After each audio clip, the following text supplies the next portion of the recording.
In starting your own business, that's definitely one of the times I think you end up being in a position where you really do have to take some steps back in order to move forward. So I've done this a few times in my career, and it's a really humbling experience.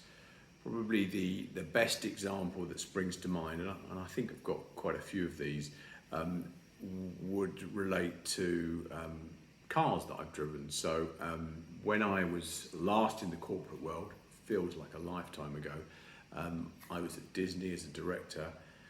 I was lucky enough or spoilt enough to have a £750 a month car allowance.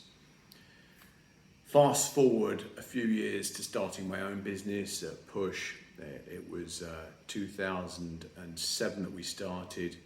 2008, the financial crisis hit like a sledgehammer. Ricky and I really struggled through that period. We both started families, and we had situations where both of our respective wives were obviously less able to work because families had just started for us. The financial pressure was really strong. We'd taken on staff. We had some debts in place at Push, and it was pretty desperate. We got to a point where we were regularly checking our business bank balance to see whether or not we could afford to pay ourselves.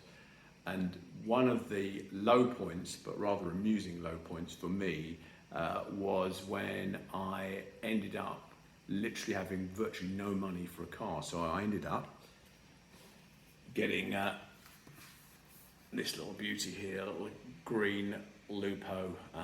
It was lent to me by my lovely brother-in-law Taz, and it was really embarrassing. So at that stage, it's kind of before Zoom meetings and the like, we would go and see potential clients or prospects.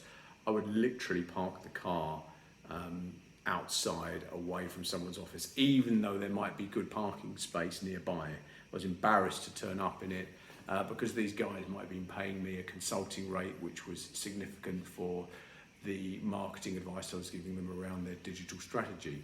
So a humbling lesson in car ownership and in the journey of a business person starting up.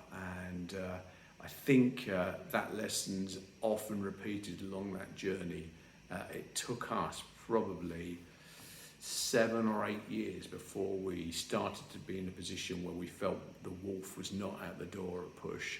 It really took a long while. So the obvious lesson to anyone out there that's involved in just starting a business and is going through a hard time is stick with it as much as you can, because it does eventually start to turn, and you'll feel all the better for it, for the sacrifices that you've made in order to get that to that position.